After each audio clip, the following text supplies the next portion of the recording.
जय हिंद। फालतू लोगों से बोलने से बचिए, क्योंकि जितना ज़्यादा फालतू लोगों से बिना मतलब की बातें कीजिएगा तो आपके एनर्जी लॉस भी ज़्यादा होगा। आप दूसरी बात क्या है कि आप अपने लक्ष्य से भटकते चलेंगे। तो बाकी तो खुद आप समझदार हैं। तो चलिए सीधा हम क्वेश्चन पर बढ़ते हैं। आज हमारा ये ज्योग्राफी का जो प्रीवियस क्वेश्चन है ये आज क्लास 12 है, ठीक है। चलिए, क्वेश्चन में क्या बोला गया है कि निम्न में से कौन सौर मंडल का सदस्य नहीं है। अब देखिएगा, सौर मंडल की जब बात किया गया है तो सौर मंडल में कौन कौन आते हैं उस चीज को देखिएगा। देखिएगा, सौर मंडल में क्या होता है कि मेन तो आपका सूर्य होता है, और सूर्य के जो इर्द गिर्द जो होते हैं जो सब घूमते रहते हैं, जिसमें आपको जब सभी आठों ग्रह हो जाएंगे, यानी ग्रह टोटल का टोटल हो जाएगा। फिर उसके बाद में उच्छल तारा की अगर बात कर देते हैं, धूमकेतु की अगर हम बात कर देते हैं, या और भी आदि जो जितने भी चीज होते हैं, ये सभी के सभी इसमें क्या होते हैं, सूर्य के चारों ओर चक्कर लगाते रहते हैं, और वो सभी के सभी एक साथ वो सब क्या कहलाते हैं, तो कहिए कि सौर मंडल कहलाते हैं। क्या कहलाते हैं दोस्त? तो कहिए कि सौर मंडल कहलाते हैं। यही बात है ना। और तो पूछा क्या गया है कि नहीं है, तो देखिएगा, धूमकेतु की अगर हम बात कर देते हैं तो धूमकेतु तो भी हमने बोला कि ये तो घूमते रहता है। धूमकेतु तो ये भी है इसमें, तो ये भी खत्म हो गया। उपग्रह की बात कर देते हैं तो ऑफ कोर्स पृथ्वी का उपग्रह है एक चंद्रमा, तो वो भी तो है सौरमंडल में ना, ये भी खत्म हो गया। देखिएगा, तारा यहाँ पे अब इस दोनों वर्ड में कंफ्यूजन हो सकता है। नक्षत्र की अगर हम बात करते हैं तो नक्षत्र क्या कहलाता है, तो तारों के समूह को हम लोग नक्षत्र कहते हैं। क्या? तारों के समूह को हम लोग क्या बोलते हैं, तो नक्षत्र कहते हैं, ठीक है। अब ये तारों के समूह को, जैसे में अगर एक सिर्फ अगर हम बात करते हैं तीसरा ऑप्शन की अगर बात करते हैं तो इसमें तारा कार दिया गया है। अगर तारा की अगर सूर्य से ले रहा है यहाँ पे, अगर ये तारा का मतलब सूर्य है, तब ये तो बिल्कुल सही है कि इसका आंसर ये हो जाएगा, ठीक है, नक्षत्र हो जाएगा। ठीक ठीक है। अगर नहीं ले रहा है तब आपका आंसर चेंज हो सकता है, तो इसलिए इसमें जो आंसर दिया गया है वो ताराकार दिया गया है, ठीक है, बुक में, लेकिन नहीं होना चाहिए, ठीक है। इसका राइट आंसर क्या होना चाहिए, ये आपका एक होना चाहिए, ठीक है। चलिए आगे बढ़ते हैं। क्या बोला गया है, क्योंकि तारा भी तो, सूर्य भी तो एक तरह से तारा है ना, इसीलिए हम इस आंसर को अति कर रहे हैं, ज्यादा प्रेफरेंस दे रहे हैं नक्षत्र के, ठीक है। चलिए, क्या बोला गया है कि मिट्टी में नमक की उच्च सांद्रता में उगने वाले पौधों, यानी वैसा पौधा जो नमक वाले एरिया में उगते हैं, तो उस पौधे को क्या बोलते हैं, तो उसको बोलते हैं हम लोग लवन नो क्या लवन मृद दोदभिद, ठीक है। इसको अब हम अगर अंग्रेजी में बात करते हैं तो इसको बोलते हैं हेलोफाइट, ठीक है, हेलोफाइट बोलते हैं। तो ये पूछा जाता है आपको, यहाँ पे तो दे रहे लवन मृदोद्भिद दे दिए, जो दिया हुआ है अंग्रेजी में दिया, हिंदी में दिया हुआ है, तो आप इजिली कर कर सकते हैं। बट कई जगह पे हमने देखा है क्या कि ये सब अंग्रेजी में दिए हुए रहते हैं, तो इसका आंसर कौन सा हो जाएगा, तो ऑप्शन नंबर आपका एक हो जाएगा, ठीक है। चलिए आगे देखते हैं। अब ये ऑप्शन पर हम चर्चा करते हैं इसका, तो इसका समोद्भिद की अगर बात करते हैं तो ये क्या होता है, देखिएगा, इसमें आपको देखने को मिलता है का कि समान जलवायु में, ठीक है, समान जलवायु, जैसे में वहाँ की जलवायु हमेशा समान रहती है, ज़्यादा भी, और फिर उसके बाद में स्थलाकृतियाँ, स्थलाकृति जो जो नॉर्मल स्थलाकृति है वहाँ पे के ढंग से जो उगते हैं पौधे उसको बोलते हैं समोद्भिद। मरुद्भिद की अगर बात कर देते हैं तो जो मरुस्थल वाले इलाके में जो उगते हैं ना, उस प्रकार के हम लोग क्या पौधे को क्या बोलते हैं, ये हम लोग बोलते हैं मरुद्भिद, ठीक है, मरुस्थल में उगते हैं, ठीक है। जलोद्भिद की, जिसको जो जल में उगता है उसको जलोद्भिद बोलते हैं। तो इसका मेरा आंसर एक हो जाएगा, एक हो जाएगा। अब देखिएगा, यहाँ पे पूछा गया क्या कि अनवीकरणीय ऊर्जा, काफी बच्चे कंफ्यूज करते हैं। देखिएगा, ऊर्जा की अगर हम बात कर देते हैं, एनर्जी की अगर हम बात कर देते हैं, तो देखिएगा एनर्जी की अगर हम बात कर देते हैं तो एक होता है क्या, रीयूनेबल एनर्जी, रीयूनेबल एनर्जी, एक होता है नॉन रीयूनेबल एनर्जी, ठीक है, नॉन रीन्यूएबल एनर्जी, ठीक है। अब देखिएगा, रीयूनेबल का अर्थ क्या होता है, री मतलब क्या होता है, फिर से, ठीक है, री मतलब होता है क्या दोस्त, तो री मतलब होता है फिर से। अब फिर से मतलब कि फिर से न्यू होने जो योग्य है, तो फिर से न्यू होने जो योग्य है, तो इसको हम लोग क्या बोलते हैं, नवीकरणीय। हिंदी की अगर बात कर बोलते हैं तो नवीकरणीय बोलते हैं, इसको क्या बोलते हैं, तो इसको बोलते हैं नवीकरणीय ऊर्जा, और इसको क्या बोलते हैं, अनवीकरणीय ऊर्जा, कोई दिक्कत है नहीं, यहाँ तक तो दिक्कत नहीं होना चाहिए। इसको बोलते हैं नवीकरणीय ऊर्जा और इसको बोलते हैं अनवीकरणीय ऊर्जा। अब जानते हैं इसमें पूछता क्या कि इसमें कौन कौन आते हैं।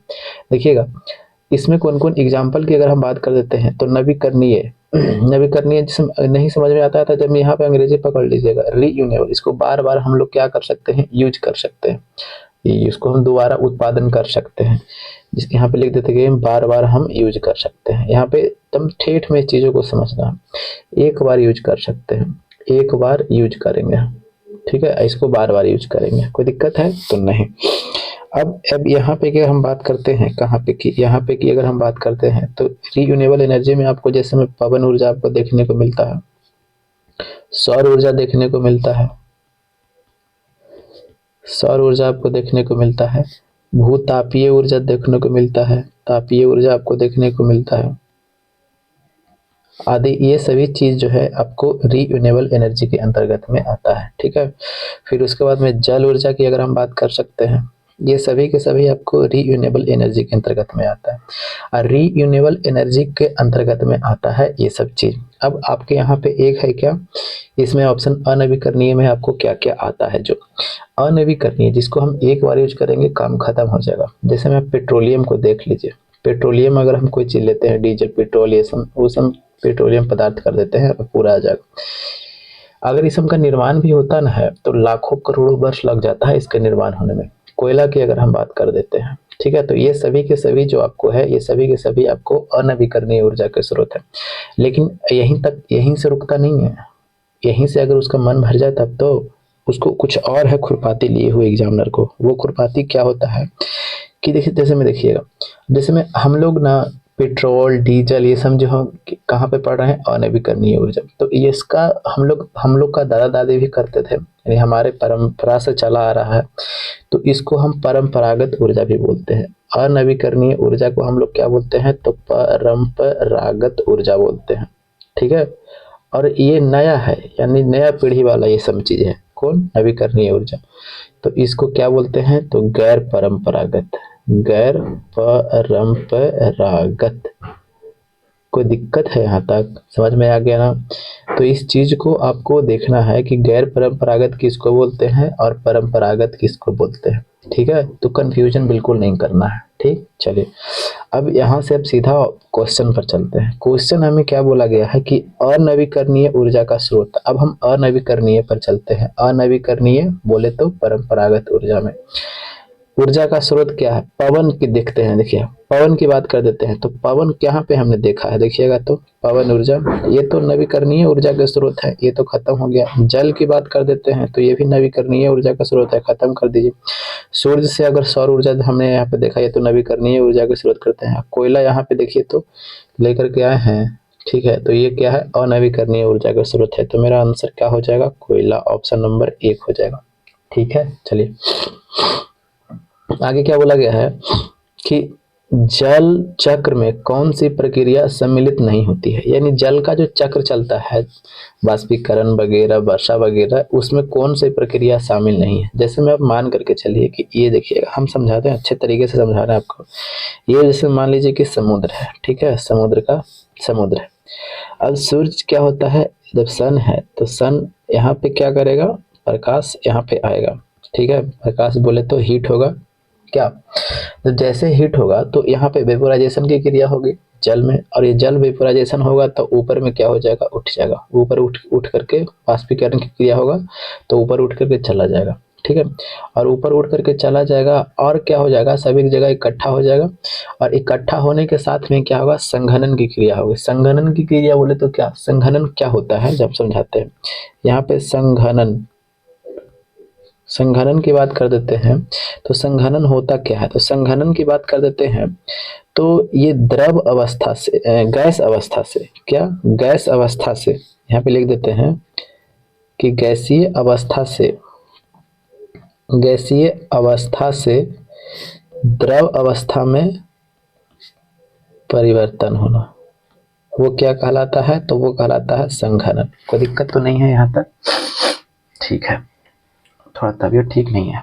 अब देखिएगा, संघनन के में तो हमने समझ गया कि क्या होता है। अब क्या होगा यहाँ पे, अब यहाँ पे फिर उसके बाद में क्या हो जाएगा, वर्षा होने लगेगा। देखिएगा, हमने कहाँ कहाँ प्रोसेस देखा। पहला हमने क्या देखा, वेपोराइजेशन होने लग रहा है, ठीक है। तो ये तो होगा। जल की कौन सी प्रक्रिया सम्मिलित नहीं है, नहीं है पूछा, तो वेपोराइजेशन तो होगा, तो कहे कि बिल्कुल होगा। संघनन भी तो हो रहा है, बिल्कुल हो रहा है। फिर उसके बाद में वर्षा पड़ेगा और फिर नीचे चलेगा, तो इसी को जल चक्र बोलते हैं, ठीक है। तो वर्षा भी होगा। अब बच गया कौन, संचलन, तो यही नहीं है, बस ऑप्शन ऐसे ही छट गया। तो इस तरीके से आपको बनाना है, ठीक है। आगे देखिएगा, निम्नलिखित में से कौन सा एक कारक पृथ्वी की सतह पर तापमान के वितरण को प्रभावित नहीं करता है। बस अच्छा सा क्वेश्चन, नॉर्मल सा क्वेश्चन है, ठीक है। देखिएगा, ये सब जो क्वेश्चन जो हम बना रहे हैं ना, ये सब क्वेश्चन पहले वाले क्वेश्चन नहीं है कि बस रट लिया आगे बढ़ गया चलिए हो गया। दोस्त अब आपको सोचने पर मजबूर कर देगा, ठीक है ना। तो थोड़ा सा सोच समझ करके क्वेश्चन को हैंडल करना है, ठीक है। चलिए अब देखिएगा, क्वेश्चन हम पढ़ते हैं कि निम्नलिखित में से कौन सा एक कारक है पृथ्वी की सतह पर तापमान के वितरण को प्रभावित नहीं करता है, ठीक है।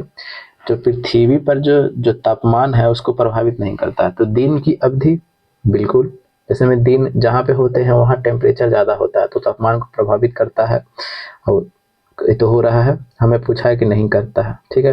अक्षांशीय स्थिति, अक्षांशीय स्थिति कैसे नहीं होगा, देखिएगा, बिल्कुल हम बात करते हैं। ये है कर्क, ये है मकर रेखा। ये यहाँ पे अगर बात कर देते हैं तो विषुवत रेखा पर क्या होता है कि सूर्य की किरणें लंबवत चमकती रहती है, तो यहाँ पे टेम्परेचर ज़्यादा रहता है तो प्रभावित कर रहा है, तो ये भी खत्म हो गया, ये भी करता है। समुद्र तल से ऊंचाई, बिल्कुल, जैसे जैसे हम हाइट पर जाते हैं टेम्परेचर क्या होने लगता है, कम होने लगता है। जैसे जैसे हम हाइट पर जाते हैं तो टेम्परेचर मेरा क्या होने लगता है, कम होने लगता है, तो ये भी प्रभावित करता है। भूकंप प्रभावित नहीं करता है, ठीक है। चलिए, यह बोला क्या गया है कि वायुमंडल में तापमान की समानतः पतन दर क्या है। जैसे में अब हम देखिएगा, हमारा जो भारत की बात कर देते हैं, देखिएगा ये है, ये है, ये है, ये है, ये है। हम बार बार लिखेंगे ना, उससे आपको क्या हो जाएगा, आपको वहाँ पे रिवीजन भी होता है। इसको बोलते हैं क्षोभ मंडल, ठीक है। अब इसकी बात कर देते हैं तो इसको बोलते हैं समताप मंडल, ठीक है, समताप मंडल बोलते हैं। और इसको हम क्या बोलते हैं, तो इसको बोलते हैं मध्यमंडल, मध्यमंडल। और इसको क्या बोलते हैं, आयन मंडल। और इसको बहिर्मंडल बोलते हैं, बहिर्मंडल बोलते हैं, ठीक है। अब देखिएगा, जैसे में क्षोभ सीमा की अगर क्षोभ मंडल की अगर हम बात कर देते हैं तो क्षोभ मंडल में क्या होता है ना कि क्षोभ मंडल में हम अगर 165 मीटर हम हाइट पर जाते हैं ना, तब क्या होता है कि एक क्या 1 डिग्री सेल्सियस, 1 डिग्री सेल्सियस की क्या होती है, कमी होती है। हम कितना 165 मीटर की ऊंचाई पर जाएंगे तो 1 डिग्री सेल्सियस की क्या होती है, कमी होती जाती है, ठीक है, कमी होती चली जाती है। वैसे ही अगर हम बात करते हैं कि 1 किलोमीटर तक हम चले जाएंगे तो 6.4 डिग्री सेल्सियस टेम्परेचर क्या हो जाता है, कम हो जाता है, ठीक है ना। बस तो यही पूछा गया है। तो पूछा क्या गया है कि वायुमंडल में तापमान की समानता पतन दर क्या है, तो ये पतन दर आपका क्या हो जाएगा, 6.4 हमने लिखा है, कितना 6.4 डिग्री सेल्सियस की कमी होती है प्रत्येक किलोमीटर पर। तो यहाँ पे लगभग 5 है, तो ऑप्शन नंबर 1। बस आगे बढ़ते हैं। निम्नलिखित में से कौन सा एक कारक पृथ्वी की सतह का तापमान के वितरण को प्रभावित नहीं करता है, तो अभी हमने देखा है दिन की अवधि। वही क्वेश्चन को फिर से रिपीट कर दिया गया, ऑप्शन नंबर 4, ठीक। आगे देखते हैं, भूगोल का सर्वप्रथम प्रतिपादन किसने किया था। भूगोल शब्द, हाँ इस हम टर्म ना थोड़ा सा समझिएगा, भूगोल शब्द की पूछा गया है, शब्द का प्रतिपादन किसने किया था। तो देखिएगा, भूगोल शब्द की अगर बात कर देते हैं तो भूगोल शब्द के प्रतिपादन कौन किए थे, तो इरेटोस्थेनीज ने किया था। कौन किया था, तो इरेटोस्थेनीज ने किया था, ठीक है। अगर बात कर देते हैं वर्तमान भूगोल के जनक किसे कहा जाता है, तो वर्तमान भूगोल का जनक किसे कहा जाता है, तो अलेक्जेंडर, अलेक्जेंडर बॉन हम्बोल्ट को कहा जाता है, अलेक्जेंडर बॉन हम्बोल्ट को कहा जाता है, ठीक है। तो इस तरीके से सब टर्म को आपको ध्यान रखना पड़ेगा। तो हमें शब्द की बात पूछा गया है कि भूगोल शब्द का प्रतिपादन किसने किया था, तो इरेटोस्थेनीज। तो ऑप्शन नंबर क्या हो जाएगा, तो आपको 2 हो जाएगा, और ये वाला हो जाएगा वर्तमान भूगोल का जनक। क्या बोला गया है कि वायु के क्षैतिज संचलन से होने वाला ताप का स्थानांतरण। देखिएगा, वायु है क्षैतिज, ये तो होता है वर्टिकल, जैसे ऐसे ऐसे है तो ये है वर्टिकल, और ऐसे ऐसे जब बढ़ रही है तो उसको बोलते हैं क्षैतिज, इसको बोलते हैं क्षैतिज, ठीक है। क्षैतिज संतरण से होने वाला ताप का स्थानांतरण, यानी ताप का स्थानांतरण हो रहा है, यहाँ से यहाँ पे जा रहा है, यहाँ से यहाँ पे जा रहा है, तो इसको क्या बोला जाता है? तो इसको बोलते हैं अभिवहन। इसको क्या बोलते हैं? तो अभिवहन बोलते हैं। ठीक है, एक टर्म है तो इसको याद करना है। जैसे में क्या हमने क्या समझाया, क्वेश्चन को पहले समझ जाइएगा। क्षैतिज में क्या होता है कि ताप का स्थानांतरण हो रहा है। ठीक है, क्षैतिज में ताप का स्थानांतरण हो रहा है तो उसको क्या बोलते हैं? तो अभिवहन बोलते हैं। तो ऑप्शन नंबर क्या हो जाएगा? तो ऑप्शन नंबर आपका 3 हो जाएगा। ठीक है, अब देखिएगा, अभी चीजों को समझते हैं संवहन क्या होता है। जैसे मैं आप मान करके चलिए कि ये कड़ाहा है। ठीक है, ये कड़ाहा है, जैसे में ये कड़ाहा है ना, अब ये कड़ाहा है, अब यहाँ पे जैसे में यहाँ पे हम आग नीचे से लगाए हुए हैं। ठीक है, ये आग लगाए हुए हैं। ठीक है, और यहाँ पे कोई व्यक्ति है बैठा हुआ। ठीक है, यहाँ पे कोई व्यक्ति एकदम बढ़िया सा मस्त कुर्सी लगा करके बैठा हुआ है एकदम पूरा, अब ये आग ताप रहा है। तो देखिएगा, यहाँ से जब हमने आग लगाया है, यहाँ से तो आग लगाया है, तो ये जो है ना, ये कड़ाही जो गर्म होगा, कड़ाही, ये कड़ाही है, तो कड़ाही जो गर्म होगा तो वो किसके विधि से गर्म होगा? तो ये विधि की अगर हम बात कर देते हैं तो ये तो सटा हुआ है, ये चालन विधि से क्या हो जाएगा? तो गर्म हो जाएगा।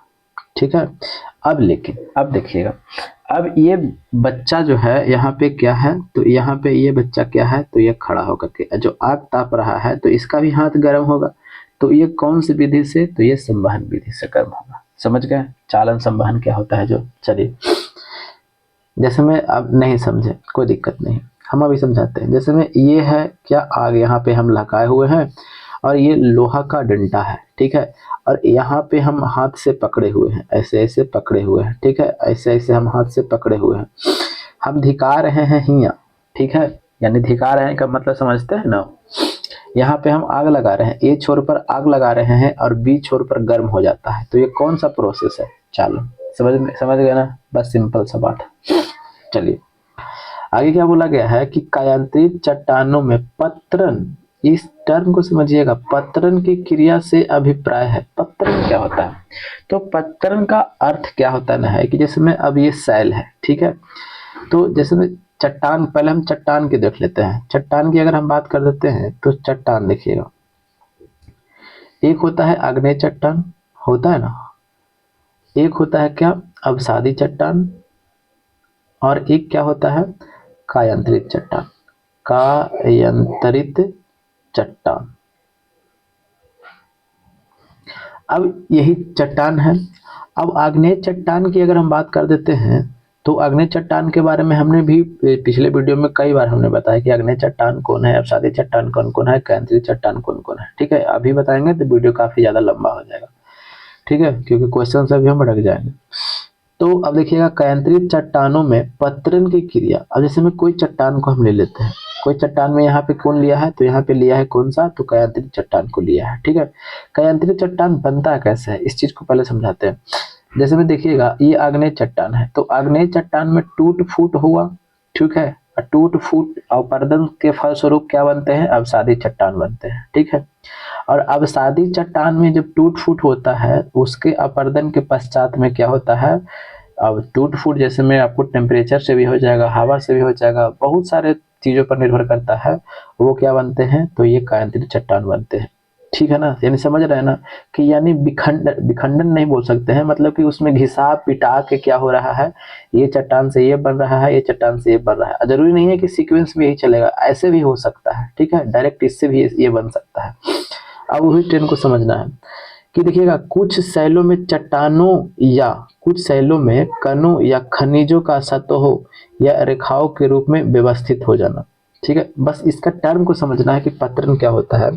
पत्तरन का अर्थ ही होता है कि जैसे में अब ये शैल है। ठीक है, ये शैल है। ठीक है, ये शैल है, इसमें क्या होता है कि कोई कण है या फिर कोई खनिज भी तो रहते हैं, जैसे अवसादी चट्टान है। ठीक है, तो उसमें कोई खनिज रहते हैं, तो किसके ऊपर? रेखाओं पर क्या हो जाता है? व्यवस्थित हो जाता है। ये किसमें? पत्तरन में। तो किसमें आपको देखने को मिलता है? तो ये कायांतरित चट्टान में आपको देखने को मिलता है। अगर हम बात कर देते हैं कि आग्नेय चट्टान में, तो क्या आग्नेय चट्टान में आपको जीवाश्म देखने को मिलेगा? देखिएगा, आग्नेय चट्टान में आपको जीवाश्म देखने को नहीं मिलता है, लेकिन अब शादी में आपको देखने को मिलेगा, कैंचित में आपको देखने को मिल सकता है। ठीक है, तो इसका आंसर कौन सा हो जाएगा, तो ऑप्शन नंबर आपका 2 हो जाएगा। तो ये क्वेश्चन काफी अच्छे तरीके का अच्छा क्वेश्चन है। ठीक है, देख रहे हैं क्वेश्चन कहाँ पूछा गया है, बिहार पुलिस में पूछा गया है। तो ये सब क्वेश्चन को थोड़ा सा रट के तो नहीं बना सकते हैं, थोड़ा सा आपको तरीके से आपको समझना पड़ेगा। बोला क्या गया है कि भूगोल में क्रमबद्ध उपागम, ठीक है, क्रमबद्ध उपागम, यानी देखिएगा भूगोल में अभी हमने बताया क्या कि वर्तमान भूगोल का जनक किसे बोला जाता है, वर्तमान भूगोल का जनक किसे हम लोग बोलते हैं, तो हमने क्या बोला, अलेक्जेंडर वॉन हम्बोल्ट को बोलते हैं। ठीक है, और ये क्रमबद्ध भूगोल का भी जनक किसे कहा जाता है, तो क्रमबद्ध क्रमबद्ध भूगोल का जनक भी आपको अलेक्जेंडर अलेक्जेंडर वॉन हम्बोल्ट को कहते हैं, अलेक्जेंडर वॉन हम्बोल्ट को ही बोला जाता है। ठीक है, तो ये इस टर्म को समझिएगा, क्रमबद्ध उपागम किसके द्वारा, तो अलेक्जेंडर वॉन हम्बोल्ट द्वारा परिवर्तित किया गया था। ठीक है, चलिए अब देखिएगा पारितंत्र में अपघटन, अपघटन का अर्थ समझिएगा, अपघटन होता क्या है। जैसे में कोई भी चीज कार्बनिक पदार्थ है, ठीक है, कार्बनिक और क्या अकार्बनिक, कार्बनिक और अकार्बनिक की अगर हम बात कर देते हैं तो कोई भी चीज है जैसे में कार्बनिक है और फिर उसके बाद में आपका अकार्बनिक है। ठीक है, अब कार्बनिक अकार्बनिक जो उसमें क्या होते हैं कि जैसे में उसमें क्या होते हैं कि रिएक्शन वगैरह होते हैं जिसको, ठीक है, ठीक है, वही बात बोला गया है कि अपघटन में क्या होता है कि कार्बनिक और अकार्बनिक चीजों का क्या होता है, रिएक्शन वगैरह होता है। ठीक है ना, चलिए कि क्रिया को नियमित करने वाला कारक क्या है, अपघटन का अर्थ समझ गए ना, नियमित करने वाला क्या क्या ताप निर्भर नहीं करता है क्या, तो कहिए कि बिल्कुल ताप पे तो डिपेंड करता ही है, क्योंकि ताप से ही आपको कंफर्म होता है रिएक्शन वगैरह किस स्लो फास्ट वगैरह या और भी चीजों के पर हो रहा है। ठीक है, तो ताप बिल्कुल करता है, नमी बिल्कुल नमी भी करता है।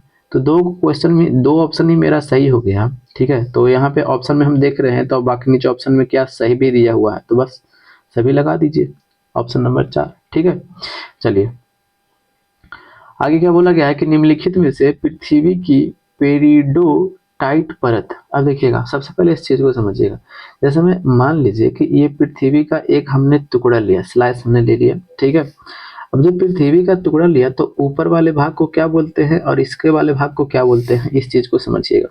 ऊपर वाले भाग की बात बोलते हैं तो इसको क्रस्ट बोलते हैं।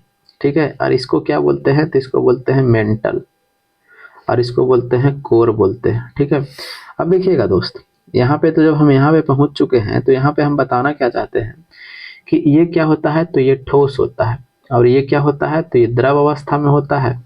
ठीक है, और ये जो देख रहे हैं इसको हम लोग बोलते हैं क्या, तो इसको बोलते हैं आउटर कोर, आउटर कोर, और इसको क्या बोलते हैं, तो इनर कोर बोलते हैं। इसको क्या बोलते हैं, तो इसको बोलते हैं इनर कोर। तो देखिएगा आउटर कोर की अगर हम बात कर देते हैं तो आउटर कोर आपका कैसा रहता है, तो ये भी द्रव अवस्था में रहता है, और ये इनर कोर आपका ठोस अवस्था में रहता है। ठीक है, कैसा, तो कहिएगा ठोस अवस्था में रहता है।